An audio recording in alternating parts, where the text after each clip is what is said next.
If we were going to talk about somebody that made it into the Pro Football Hall of Fame and maybe somebody that had won a national championship in college as a player, and maybe somebody that was set some new standards in coaching and set a defense that set a whole trend in the NFL, well, we might just call that person legendary.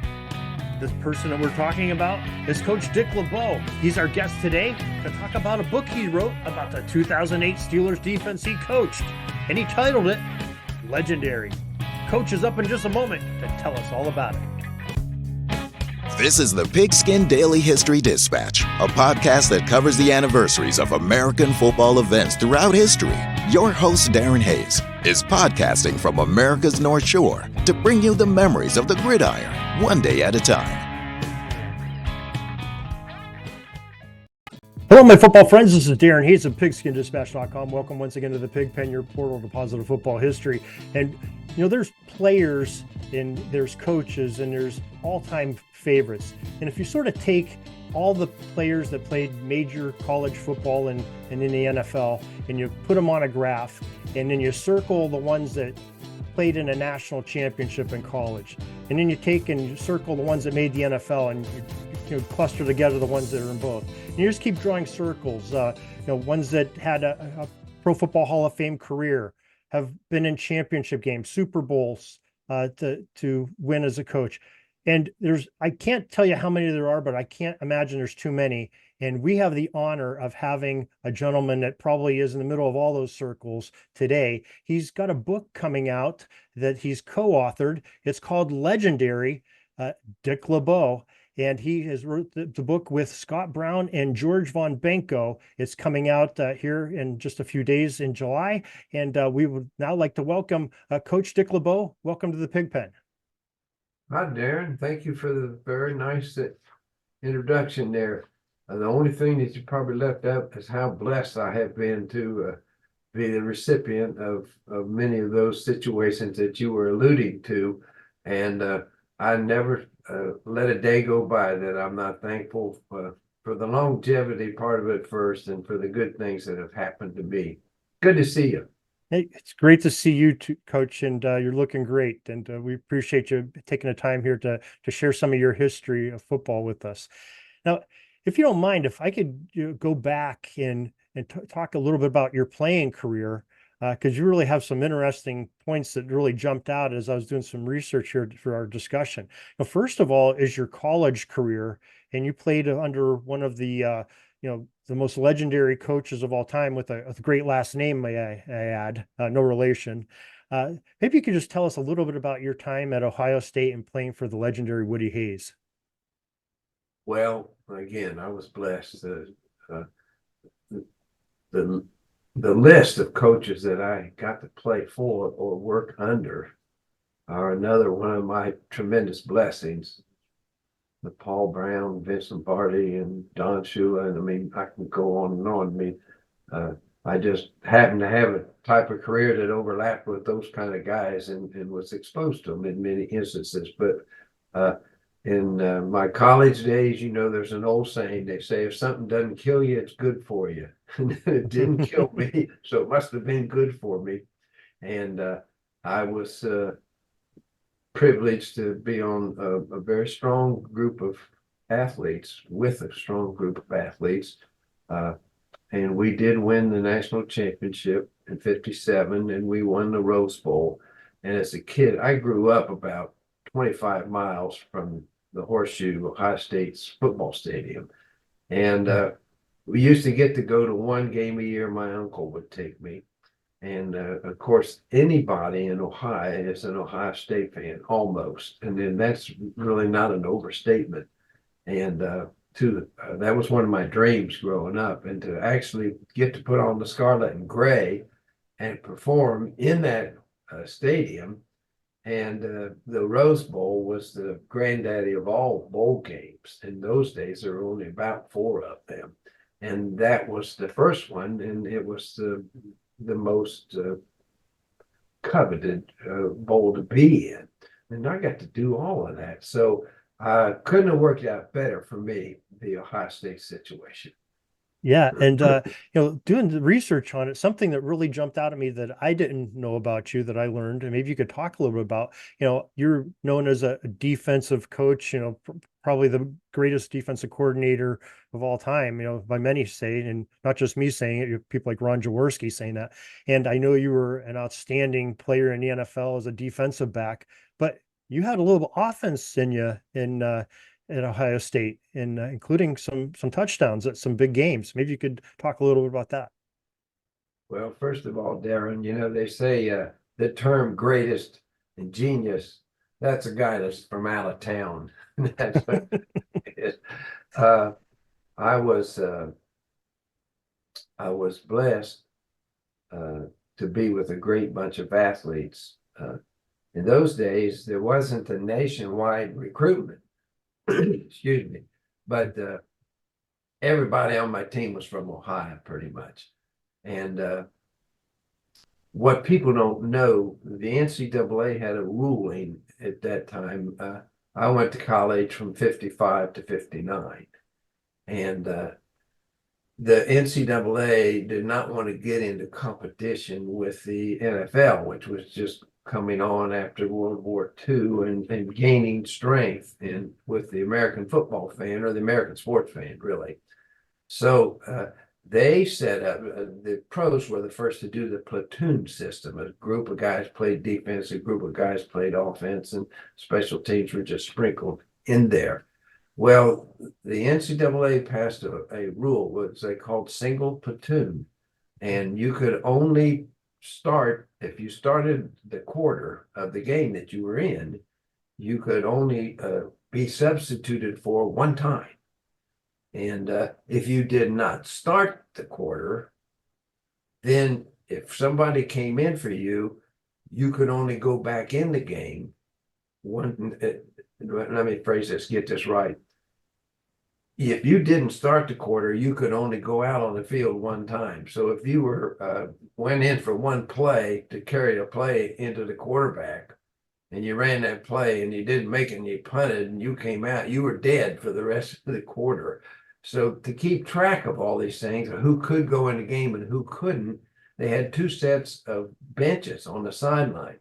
And one was marked live and one was marked dead. So as soon as you had been in the game and out, now if you started the quarter, you could go back in one more time. But if you didn't, that was it for you. And you went over and sat on the dead bench. And until the quarter ended, everybody on that dead bench couldn't go into the game. Then they get back over in the live and get a start, whoever started that quarter. So everybody played both ways in college. So I had good offensive statistics at Ohio State. Scored a lot of touchdowns actually, but I was always a better defender. Even in high school, I scored a lot of touchdowns, but I was a better defender. That's where most of the colleges wanted me to play, although a couple of them wanted me to play quarterback. But that's why you're seeing those offensive statistics from Ohio State. In fact, I scored the first 2-point conversion for the Ohio State University. It was, Oh, really? yeah, it was a rule came in my senior year. I think it was my junior year. And we were playing Wisconsin and they were ahead of us 8-0. And we scored and we needed that 2 points to tie the game up. And I caught the pass. So that's a bit of LeBeau trivia. You talk about ancient history. I mean, people don't even know that there were single platoon rules in the NCAA. I think it lasted 4 or 5 years, maybe only. It was a hodgepodge of trying to keep track of it. And I suppose there were a few teams that maybe shuffled some guys back over to that live bench. I don't know. But, one thing that was the real factor there with that brand of football, we didn't have any 285, 90-pound linemen, offense or defense, especially. You had to go both ways. So if a guy weighed 235 to 240 pounds, he was a big guy, because he was out there. And as you know, football, even in the Midwest, it starts in games that you might hit 88, 90 degrees. And if my junior senior year, I averaged 57 minutes a game of playing time. Oof. So you had to be in shape. Let's put it that way. That's why I said if it didn't kill you, it was good for you. But we had Woody was a ground and pound guy, and our games, that particular rule of single platoon really fit his style of coaching and our style of playing, because our games would always be even at halftime, maybe a slight point difference in the middle of third quarter. And by the time that fourth quarter hit in there, we were so used to playing in that heat and pounding, it often would end up out of balance because we just would wear them down. And that was part of the way he coached it. And it worked for him. And all the coaching is what works for you. And you're kind of a salesman, really. You got your commodity, and you got to know your commodity, and you got to believe in it, and you got to have your players believe in it. And Woody could sell that atmosphere better than most because he won most of the time. Yeah, well, he very effective, and you were very effective in it too. And I see you had a 2-touchdown game against rival Michigan, which really had to make you excited, especially growing up by the horseshoe. That was my junior year, the year we won the championship, and the game was very even at halftime. Never, some stuff in your life you don't forget, and particularly around athletics, it seems like, because you can hinge it on a particular game, a particular moment, a particular play. And we came in at halftime, and it was very close. The game was really close, and Woody said, "Man, I just got a score over the radio, and the winner of this game that we're playing right now is going to be the national champion. I'm telling you, if you win this game, you're going to be the national champs." Well, we went out to say we were playing in Ann Arbor, and we stampeded them, and I scored the 2 touchdowns in that game. We had a play. This was Woody. Now, he didn't like Michigan very much. He always called it the school up north. And they had a defense that had stopped this running game pretty good the year before. So all through spring practice and the first 2 weeks of fall practice, all we did was practice against Michigan's defense. And we were getting ready to open the season to play Southern Methodist. But they jumped in that same defense in that second half. And of course, we'd been practicing against it for 4 months, so we were ready for it. So that was the result. I was the beneficiary of perfectly blocked plays. All I had to do was run, really. But I did do it. Nice. Now, after your senior year, after you graduate college, you move on and you have the NFL calls you, and you get drafted actually by the Cleveland Browns and Paul Brown, which is interesting. Now, was the 59 is kind of an interesting year. Was the AFL, that was sort of up and running at that time? Did you get any contact from the AFL? No, they actually weren't viable at that time. The only option that professional football players had at that time was to go to Canada. Canada had a league. I think they had maybe 6 football teams, but there was only 12 in the NFL. So your choices were make 12 football teams playing in America, of which the total roster was 31. It wasn't the high price deal that machine that it is now. They were still battling baseball and looking to get their place in the nation's sport attraction. And so in each team they would carry 5 defensive backs. So there were 60 guys in America playing football for a living. And if you didn't make that, you could go up to the 6th in Canada and give it a try up there. But there weren't any other leagues, although there had been some in and out. And it wasn't too long that they merged in the AFL got going, and they were getting some quality football players out of college. And I think that's probably what forced the merger. And the Super Bowl came, I think, in about 66 or something like that. You Right. helped me there, but Yeah, they're right on target. Yeah. Yeah. Yeah, so things don't work out in Cleveland that first year, and you actually sort of drive right around Lake Erie and sign on with Detroit. And as a rookie, you start 6 games, and some of the players you played with in that defensive backfield, it's like a who's who of Hall of Famers. You have Yale Larry and Lem Barney and Dick Night Train Lane, and yourself. That what a formidable bunch you folks had to be there with the Lions. Yeah, at one time, not my first years, but at one time we had Night Train and myself were the corners, and Yale Larry was the safety, and three of our starting four were. It ended up in the Hall of Fame, which is I don't know if that's ever been done. I don't think so, and I know it isn't going to be done on down the road. It just doesn't happen that way. Lem was drafted. Thinking about my third or fourth year, and Lem and I played together for a good while.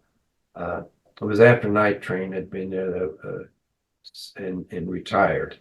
So, but between that group, within that short span of years, we had 4 guys that made the Hall of Fame, which is pretty special. We're pretty proud of it. Yeah, I'm sure you have to be. Now, who was maybe the toughest challenge for you as a quarterback, an opposing quarterback that you had to prepare for during your playing days? I get that question a lot, and I don't like to get into best and greatest and stuff, things of that nature. The 2 best, I think, in terms of accomplishment and what they got done, are of course Brady and Peyton Manning. Talk about as a player. Oh yeah, but that's in my career. I'm talking about my whole career in the NFL, which is probably I qualify as good as anybody to evaluate these quarterbacks, because from 1959 to what 2014 or 17. 14, I went to Tennessee. 2017, I saw every NFL player there was, either played against them or saw them. I watched video on them pretty close. The old quarterbacks, quite honestly, were super gifted and talented. Well, why do I say that? Because there were only 12 franchises, and they carried 2 quarterbacks. So there were, again, 24 guys out of our country's 325 million now. So however million we were then, there were 12 guys that that were playing all the time, and 24 making a living playing professional football. So those guys were tremendously talented with their ability to throw the football, which is more the game was running tight formations and then passing when you had to. And if a guy made that team as a starter, he could really throw the football. Of course, as the game has expanded and the roster numbers have expanded and the flankers have been spread out, they used to have 3 wide receivers. Now they carry 8 or 9. You might get any kind of formation. And the athletes are more athletic. But in my total career, Brady and Mandy are the 1 and 2, and that's just, to me, I thought that Peyton got more done with less. He ran the Dagon offense, and and everybody. I used to do a football class, and I did it for women. Pittsburgh Steelers fans, the Steeler Nation, man, they're strong, man, and the females are some of the very, very strongest. And I would one night a week would meet with them and we'd talk football. Well, invariably the question would come up: What's Peyton saying when he says Omaha, Omaha, Omaha, Omaha? And I said, he's calling for the next bus, man, because Omaha means nothing. He just means, hey, listen to me. I'm going to tell you what we're going to do here. But he was fantastic at that, and he helped develop me as a defensive coach in theory, which was, I always believed it, but he made it absolutely true. You cannot show an NFL quarterback what defense you're in, before the snap of the ball, or he is going to eat you for lunch. And he'd get up there and start chanting around. And that's when the no huddle type thing, actually, Sam Weiss, who coached with me in Cincinnati, was our head coach. He was one of the first guys to espouse the no huddle at the pro level, but everybody does it now. And, you know, the defense has got to kind of get ready without huddling and it's extra practice time, I guarantee you that. But they got to be ready to go. But even when you're doing that, you got to keep disguise in your game plan, or they're going to go zip, zip, zip, zip. And Peyton was the best at that. Brady, if you just look at what he's done numbers wise, who's going to argue about that? But the Van Brocklands and the Tittles and those guys, Otto Grahams, they were fantastic with the control they had of a football and the plays that they could make. And most of those guys, Bart Starr, the tighter the game was, the more their team needed that last quarter drive. The more likely Unitas was the best. The fourth quarter drives down to win the championship, to win the Super Bowl, those types of things. They were fantastic. Yeah, I'm sure probably if you ask Peyton Manning to this day, if he reflects back that 2005 playoff game between the Steelers and the Colts, where I think you had him second guessing himself many a time because he didn't have his best day that day. It's a lot because of your schemes and your defensive players, the way they played. Well, that was a game I'll never forget. But those two guys were so good. He and Brady, then they got me more than I got them. But I do remember the times that I did get them. That our guys played tremendously well that day. I forget how many times we sacked them, but it was a lot. And that was the best game we ever had against them. They were always tough because he was so tough. Yeah, I'll bet. Now, if I could step back just a little bit. Now, you went through, after your playing days, you went into the coaching ranks. You're, special teams coach, your position coach, eventually coordinator, head coach of the Bengals for a handful of years. Now, how hard is that? When especially being a defensive coordinator into becoming a head coach, and you're used to calling all the defensive plays. Now you've hired somebody to call the plays. How hard is that to take your hands off during the game? Is that a difficult thing to do? Well, it was not that difficult totally because a head coach is always busy doing something else. And as we used to say every day going to work, it's always something, and usually it doesn't have a damn thing to do with your football team. It's something else you got to take care of. But one thing was easy for me, Darren. I had been a coordinator. That's what my goal was, to be a defensive coordinator. And I'd been blessed enough to get that position and do it for a good while. And I knew how distracting it was in your earphones if your head coach is talking to you while you're trying to decide what you want to do with the next play. Oh, wait, so I was never going to be that kind of a head coach. So I would have a lot of meetings with our coordinator, but I didn't try to. I might tell him we're going to run it this series or run it this down. I might do that, but I never got in his ear as he was trying to get ready for his next call because I had it happen to me too many times. And that was another advantage. Longevity has been my strongest asset, and I've been through so many situations. And when you're going through your Rolodex on, here's 4th and 3 on the 28. You remember situations that you were in. You remember good plays and bad ones, and you sure don't want to go back to visit the bad ones. So it eliminates your choices to go. It helps you. Experience helps you in any business, but particularly if you're coaching football. Now we're speaking, folks, to Dick LeBeau, Pro Football Hall of Fame coach, has a book out. Legendary is the title of it. It's on Amazon and Barnes & Noble and any place else that you buy books. It's coming out here in early January 2024. And Coach, on the cover of the book, there's a picture of you and Troy Polamalu, one of your players of the Steelers. There's a forward by Polamalu and James Harrison. And there's a comment by James Ferrier, another one of your linebackers.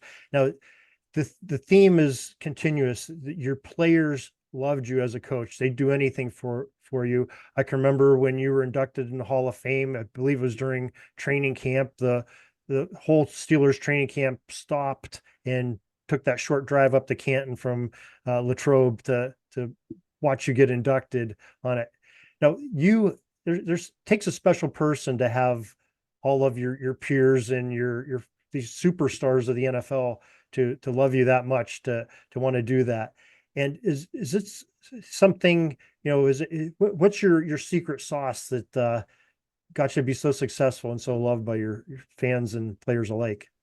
I just was again, experience of 14 years in the National Football League as a player, and I wanted to be a coach. So I watched my coaches, all of them, and I would constantly evaluate them internally.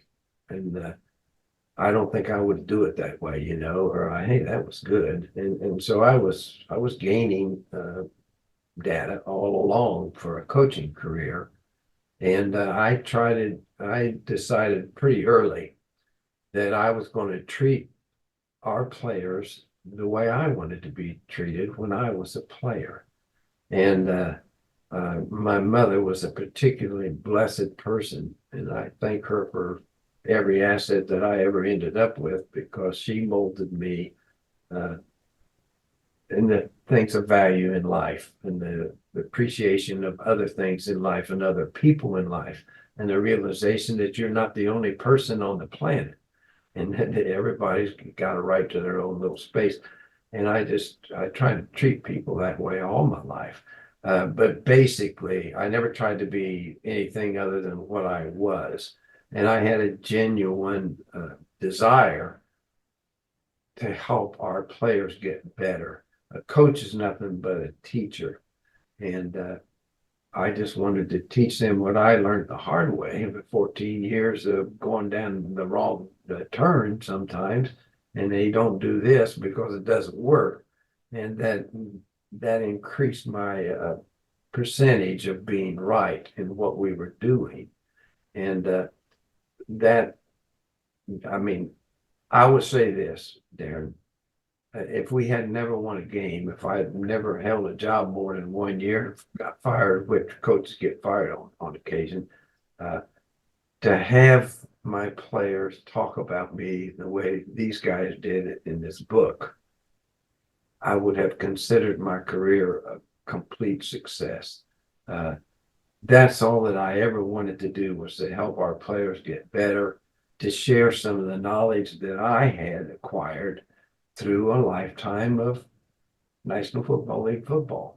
And sometimes I did better than others, but on the forwards there, the reason those three guys were chosen for the forwards, Troy and Harrison won the most valuable defensive player of the league in two different settings. And Ferrier was our captain and definitely our leader throughout that whole period of time. He was a wonderful, wonderful leader. But beyond that, he finished second 1 year in the voting for the NFL most valuable defensive player. He should have won it. Our defense led in every category that year. We beat the team and had the guy that won it, I think 3 times. But nonetheless, James Ferrier, they were deciding about forwards. And I said, well, it's got to be Troy, and it's got to be Harrison, and it's got to be Ferrier. Those are the 3 most accomplished guys that we had on that team. Only one of them, Harrison, won the MVP that year of defense. He played so well. He actually had it won with about 4 games left to play. He had so many sacks and so many key interceptions and so many big plays that he was going to win the daggum thing. And the fact that we ended up winning the championship that year helped him too, I'm sure. But those guys, that's why there in the book. People say, why this book about 2008? I always have been a statistic guy there. There was no analytics, of course, when I came into the game, and that was more of a orientated towards baseball anyhow, because you play so many games, there's so many situations, left-handed, right-handed, hit, run, steal, and all that. And I think it's very applicable to baseball. I'm not all that sold on it for football, but I did study statistics every year, and my driving force as a player when I was playing, how do I evaluate what I actually did this year, play by play? How do you evaluate a group, a secondary? How do you evaluate a defense and not be just pulling stuff out of a hat, but have some concrete foundation? And, everybody says you got to be goal oriented. You should be goal orientated. I believe that. Yeah. But these goals, to me, had to be realistic. I mean, attainable goals. And it couldn't be so easy that if you made them, you still finished in the middle of the pack. They had to be goals that would get you into the playoffs minimum and on down into making playoff runs for the Super Bowl. And also, when you got done looking at them, they had to be, in my mind, attainable, realistic, but not easy. So I ended up setting on the top 10 teams in each. There's all kinds of statistical categories in the NFL: yards per throw, yards per carry, total yards yielded, points yielded. I mean, you can go on and on. I tried to isolate down the ones that were the most critical for the defense to contribute to winning the game. That's all I was interested in, evaluating the defense. And where could I set goals for these guys and actually hold them accountable to make those goals and not be, fly by night and not be too easy. Who cares about a goal that lets you finish 9-9? It's not going to do it. It's not going to get you where you want to go.